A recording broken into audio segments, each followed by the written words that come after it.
What's up, everyone? My name is Kearless, and welcome back to another episode of the Complete Marvel Rivals Guide.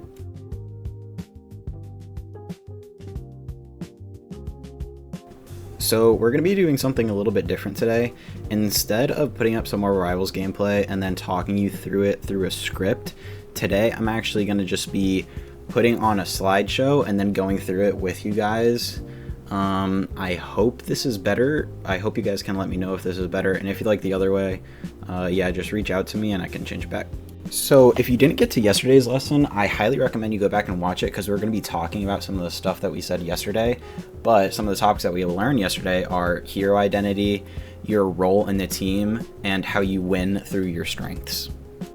In today's lesson, we're going to be talking about team composition, we're going to be talking about hybrid comps, and we're going to be talking about synergy. This is a very important lesson today. At this point, you might be asking, what is a team composition, or what are team comps? So a short definition of team comps is the combination of heroes on your team and how their strengths work together to achieve a common goal.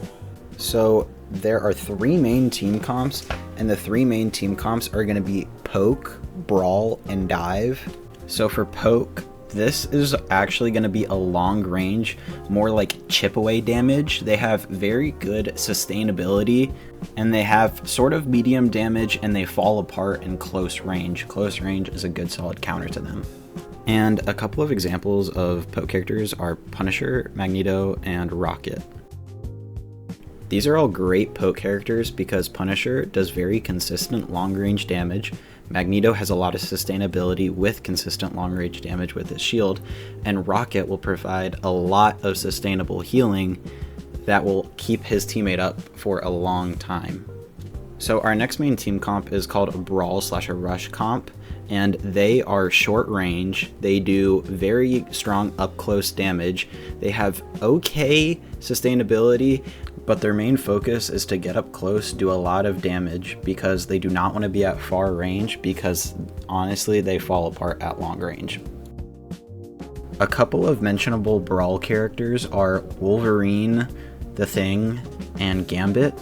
And these characters are really good in Brawl and Rush comps because they can get up there fast, they do a lot of damage, and they will win on the close range battles.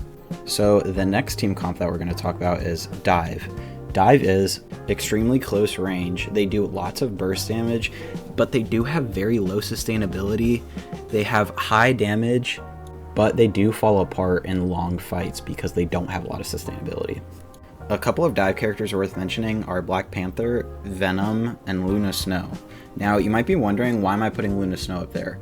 Well, Luna Snow does a lot of burst healing, and she can keep herself alive while her team is not with her and they are on the opposite side of the map.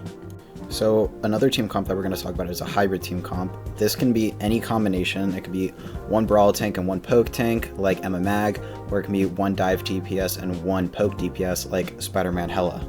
This is something we're not going to be talking about as much because it could literally be any combination, but we are going to be talking about the main three team comps so you can understand any combination of those three. So we're actually going to go over some strategy today about each team comp and what each team comp is going to be striving to do. So the first team comp that we're actually going to be looking at is Poke. So Poke's main goal is to survive longer than the other team. They're going to take slight off angles, and they're going to try to stay in the neutral game because they can win the neutral game, and they're going to try to force the 1v1s that they can win.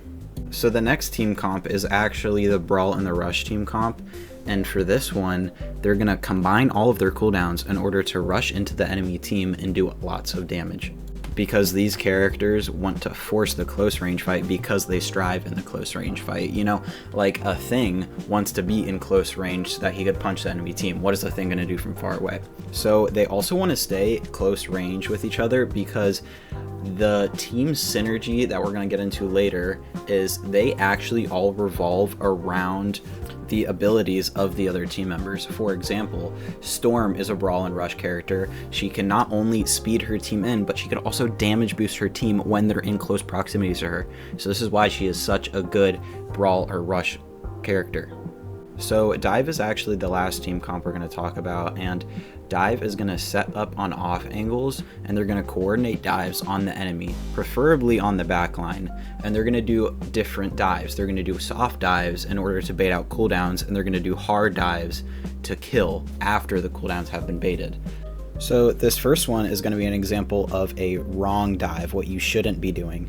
So as you can see, I go in here and I start doing damage to the cloak, but I don't wait for her bubble to be over. So she ends up staying at full HP, and now I have to get out because theoretically her team is going to come back and help her. So something else that I also want to point out is that this cloak does 200 damage to me, so she is going to be getting ult charge for that 200 damage. I know it's not a lot, but it's going to end up equating to about 5 or 6% ult charge, which if you do this every single time, it will eventually accumulate to a bunch of extra ult charge for the cloak and dagger. Now this is an example of a good dive. So you see I go in, I see that she uses bubble, so I get out, and she can't do any damage to me because I have my shield up, and then once the bubble is gone, I go back in on the cloak, and now there's nothing that she can do, so she's just gonna die. So this cloak also ends up getting 0 ult charge because I leave the fight at 546 HP. So as you can see, there is a big difference in baiting out cooldowns versus not baiting out cooldowns, aka a big difference in a soft dive and then leaving versus a hard dive and committing all your abilities, when it might not even be probable for you to win that anyways.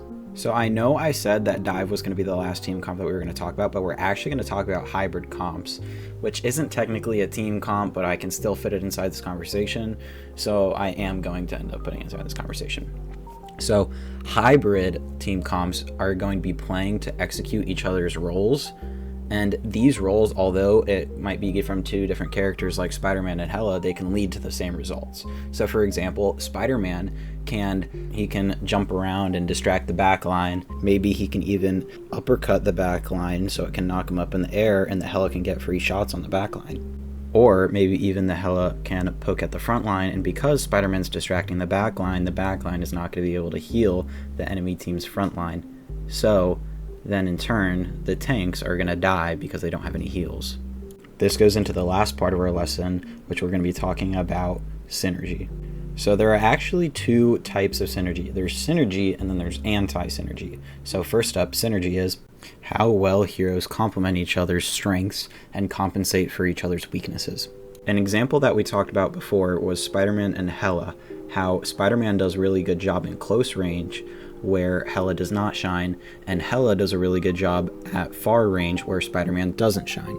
And they also work together in order to kill the enemy team, which is a duelist's job to capitalize off of opportunities, and they work together to kill the enemy team by Spider-Man displacing the backline, and then Hela can poke at the backline. Another example is actually going to be Emma and Magneto. So Emma is a very good Brawl tank who can make up for Magneto's lack in Brawl ability, and Magneto is a very good poke tank where he can make up for Emma's lack in poke ability. So they kind of complement each other's weaknesses in a way, just like Spidey and Hela. This is why this is a common frontline for any type of pro play. So now as we get into anti-synergy, I want to start by saying, just because heroes might not work well together doesn't mean they won't work together. There are definitely times where characters who do not seem like they are going to work together end up actually winning the game. So if you are good enough, you can beat the anti-synergy claims. So one example of anti-synergy is actually Wolverine and Hawkeye, because Wolverine wants to play up close and he needs a strong frontline in order to do that. But Hawkeye needs space and he needs to actually back up and play at a distance from the enemy team. So if Hawkeye is sitting from afar and Wolverine is sitting up close, that means their team is going to be spread apart, which is going to make it very easy for some dive DPS and maybe even a poke DPS to shoot at the person that is out of position and not with the team. So I have a little bit of homework for you guys. I want you to visualize who you will have good synergy with as your character. Obviously, I'm not going to go through all 50 something characters and make sure that you guys have it all under control. I want you to think about, oh, what characters do my characters work with? So make sure you think about that in your next 5 games, and maybe try some new things out. You never know, some things might shock you. So next class we're going to be talking about positioning, and there are a couple of topics in positioning. First we're going to go over cover, and then we're going to go over sight lines. We're going to be talking about distance management, and then we're going to be going over safe versus aggressive positioning and when you should be using either. Alright guys, so that's the end of the video. Thank you guys so much for watching. I will want to say that if you guys don't really like the nonchalant aspect and you want me to be a little bit more informal, I could definitely do that. I'm just kind of trying things out and seeing what works and seeing what I like. I'm more proud of this video than I am the others, so I might continue doing them like this because I think it's easier to follow along when you have me having it up on the screen. So I'm thinking about continuing this way. Also, starting the 26th, I'm going to be on vacation, so I'm not going to be at my setup. So I'm going to try to work ahead on some videos, but I'm not going to publish any until I get back from vacation. Also, one more thing, I am going to be doing some VOD reviews with a whole bunch of people that are different ranks, so I can coach people of all levels, so you guys can see what might a goal need to improve on, or what might a plat need to improve on, just in case if any of you guys are at that level. I want to get a wide variety so I can help out a lot of people. I don't want to just help out one rank, if that makes sense. So I'm going to be working on that. I have a couple people like lined up already, and if you want me to do you can send me a message in Discord if you have my Discord, or if not, you could always just comment on the video. So yeah, I think that's pretty much it. Thank you guys so much for watching. I hope you guys have a great rest of your day, and I'll see you guys tomorrow. Peace.